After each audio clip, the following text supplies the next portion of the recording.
Out of all the Ghostbuster prop and costume videos that I've made so far, I was kind of surprised I had to do this one. The Alice frame is key and really upgrades, in this case, a Spirit Halloween pack or a Haslab pack. And there are quite a few videos out there on how to do this. The only problem is they really don't get into all the details. They kind of start off and maybe the lighting or the angles are just not right. But then they get into showing off a couple of the pieces here and there. So I felt compelled to do this video because when I cracked open the case and I saw the little screws that were holding these straps together, it was kind of terrifying.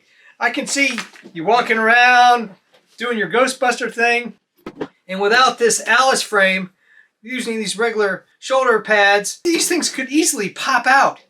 And then this thing crashes on the floor and you no longer have a proton pack. You got a pile of stuff. So I'm going to show you all the little details, give you a materials list, go into some of the trade-offs I did, what I learned, so that when you do your project with the Alice frame on your proton pack, it's going to be easy for you because I've made all the mistakes. And if you stay to the end of the video, I found what I think is the ultimate stand for any proton pack. And it only cost around $15. So let's get started. Got a couple pieces of floor foam, something stable. This access port is just perfect to get in there. And you might want to get a scraper or something to help you out, but it kind of peels. A nice pair of pliers, I like these 90-degree pliers, are also good to help you safely peel things away. Got a screw here, here, here, here, top and bottom. There's 6 screws. Carefully with a scraper and kind of loosen that up. So now we'll take these screws off and see what's inside. These screws could not be more pitiful. Oh my gosh, maybe 4 millimeters long. The straps are tied into the structure here. I'm going to have to tie in some more hardware that's going to be beefier than this. Using the access hole to help pop it through and getting through all the glue and using this scraper kind of like a pry bar. I'm just popping it off. The great reveal! Even if you're not going to take the back off, wouldn't it be good to know how these are all strapped in there? This is the inside. Yep, that pin and these 2 plastic pieces are the only thing that's holding your pack on if you don't take this off. Check this out. The only thing that's holding this strap in appears to be this screw and washer combination. They must have bought every single small screw that was available in China or wherever they put these things together. But that little screw is what's holding that strap in place. So if you don't take these straps off, be careful and just understand that that could pop out pretty easy. I mean, look at that. Maybe 5 millimeters, half a centimeter across there. Here's the speaker. It's got pretty small wires. I've heard of people going in and putting the speaker here. I might do that in a future build, but we're running out of time before Halloween, so I'm just going to keep that in place. But eventually I want to go fill that in on the other side and work this a little bit. I might want to reinforce this because it looks kind of chintzy on the outside here. I've seen somebody put in some sort of piping thing in there that it kind of looks interesting. So I might do that. And I'll give you credit once I remember who you are, because that was pretty ingenious. These are the mounting brackets for the frame. I've seen people use different numbers. I think 4 is going to be enough, as long as I put them in there strong. But you'll notice that the holes aren't big enough for a 1/4-inch bolt or screw, so I'm going to open those up, and that's easily accomplished by just taking the bracket and putting it in there. And I'm using a step drill. These are pretty cheap, and the great thing about the step drill is you're already starting in the hole, and then you just kind of ease your way into the 1/4-inch. And I have a little flag here that's the next step up, so I know not to go past that. Just be patient with it and you'll get right through. And since I'm using 1/4" hardware on both ends, I just flip it over and do the other side. This is mild steel, so it's not that big of a problem. It's just that easy. Almost like a nut on one side. These are clip/fasteners, and it's a nice pressure fit. Line up the hole, and that's what you're going to screw top into. See if I can mark the center of the hole by just moving the drill back and forth, so I'll know where to drill the 1/4" hole. I'll put a starter hole in there and then we're off to the races.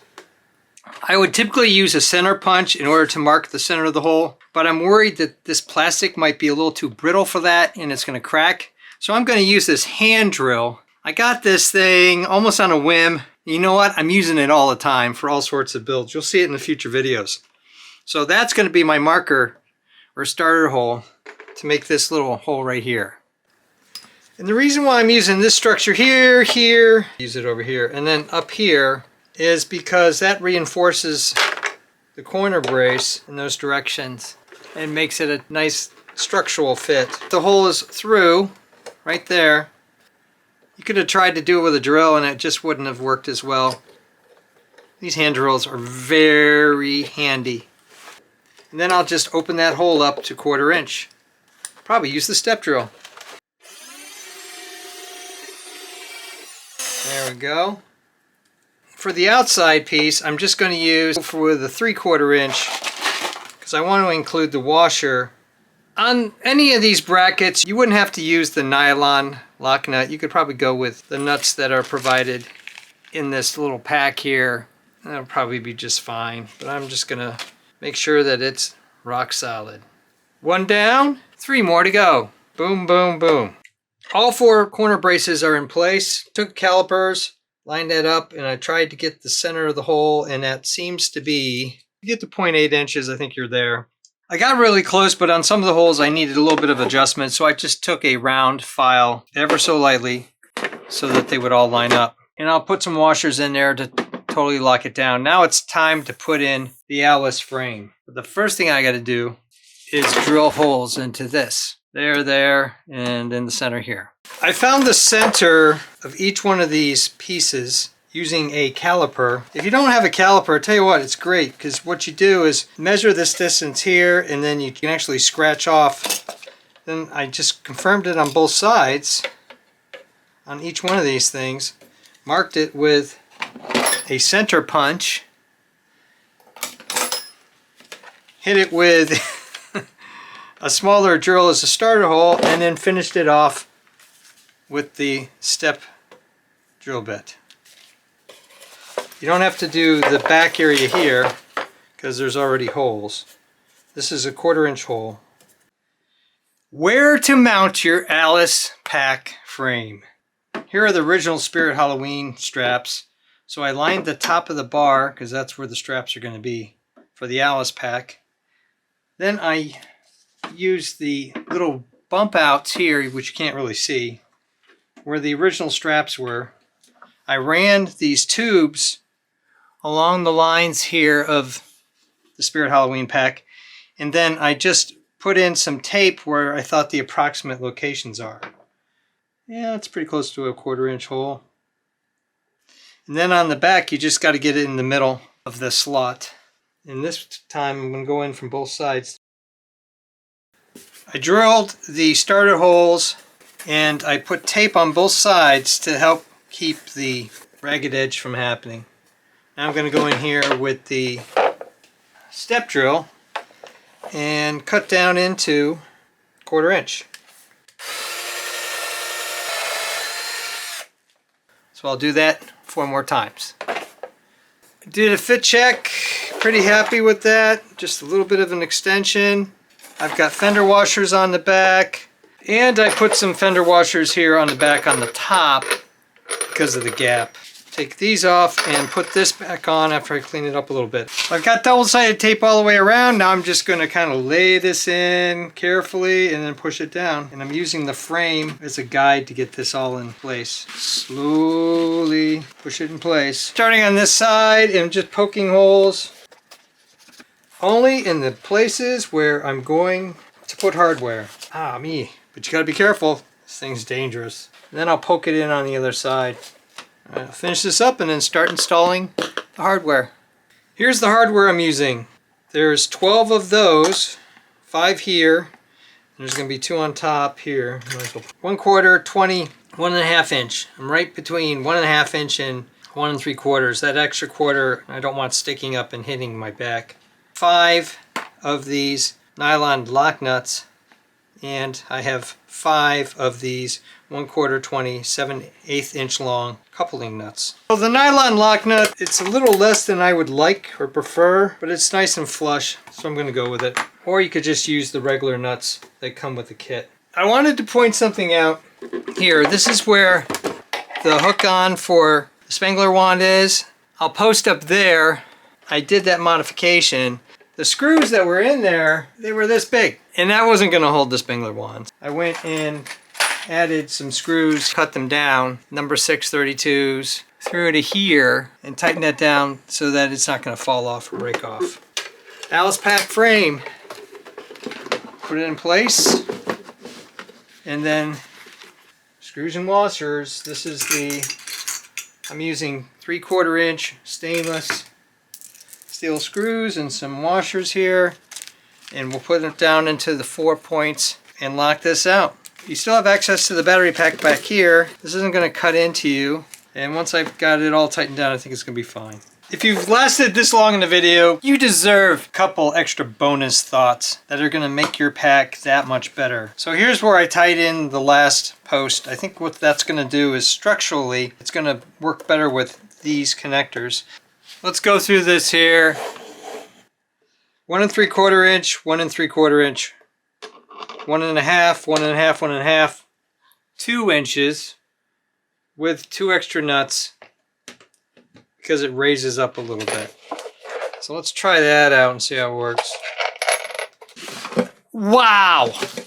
The difference of adding this one nut and bolt combination is all the world. It's taken all the flexing out of the pack, and it's a nice fully integrated system now. 10-inch long pool noodle. I cut out some windows here for the straps. You can still adjust them. So the bottom goes on there like that. Yeah, that little window makes all the difference. It's a nice snug fit. I'll just tape it up. First thing I've done is I've taped up the ends, and then I'm thinking some strips here. I don't want to tape over that. At least that's my initial thoughts. Taping up the ends really helped get a nice clean finish here. So that's 1, 2, 3. Did all this in here. You're not going to be able to see that. You could use a black permanent marker if you wanted to. If you want to dark that in, I might do that. We'll see. And I'm going to do one more layer here, and then this is done. Slide that on there. Yeah. And see, that can flex as you use your pack to make the adjustments. Nice. I couldn't be more pleased integrating this Alice frame into the Proton pack. I think it looks a lot better. It really adds a lot to the character of the Proton pack. It looks more screen realistic, and it's going to be more comfortable for you. With this Alice frame build combination, you're going to keep your Proton pack safe from destruction of failed straps.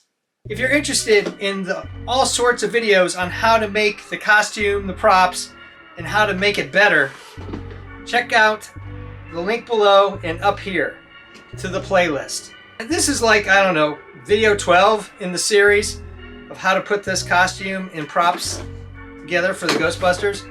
And I'll tell you what, every step of the way, I get more and more excited about going out and showing this one off. Thumbs up and comments, always appreciated. Thanks for watching.